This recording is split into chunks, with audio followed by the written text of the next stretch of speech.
I visited Forbidden Planet to look for some horror comics or anything horror related. They didn't have a lot of horror comics on the wall when I first checked, but they have like a few. They don't have too much horror stuff, but they do have a couple horror related things. They did have some horror related posters hanging around the store. We're gonna get something from this DVD section. Okay, so I'm at the Funko section. There's a couple of good ones.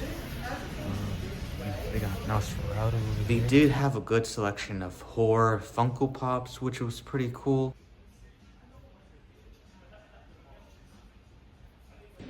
Alright, I found a couple of horror comics.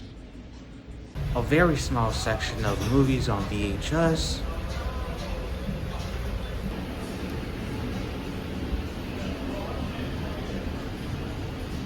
Alright, here are the comics that I picked up at the comic book store, Forbidden Planet.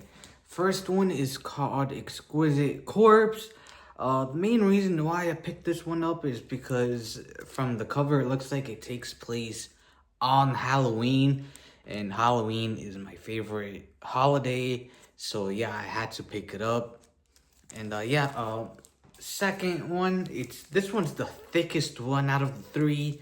It's called Shivers Suspense Stories.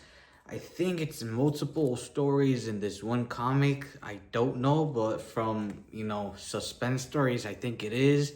From what I've been told, these, they're really more of a single story comic. Each one being their individual, but being somewhat similar. But yeah, I don't know. This one, I don't know. It's really thick, so I don't know if it's individual stories or it's like multiple stories in one comic. But yeah, since it seems like it takes place in the winter, which is very cool. I really do like wintry horror movies. Those are somewhat cool. And yeah, this guy really creeped me out when I first saw this comic. And then the last one is a science horror called Cruel Universe, an alien horror story. When I first picked this one up, I thought of the movie Alien. This guy's obviously an alien, so yeah. This one's very interesting. I really do love the art for this cover. It's so nice. So yeah, I'm definitely going to be reading this one as soon as I can.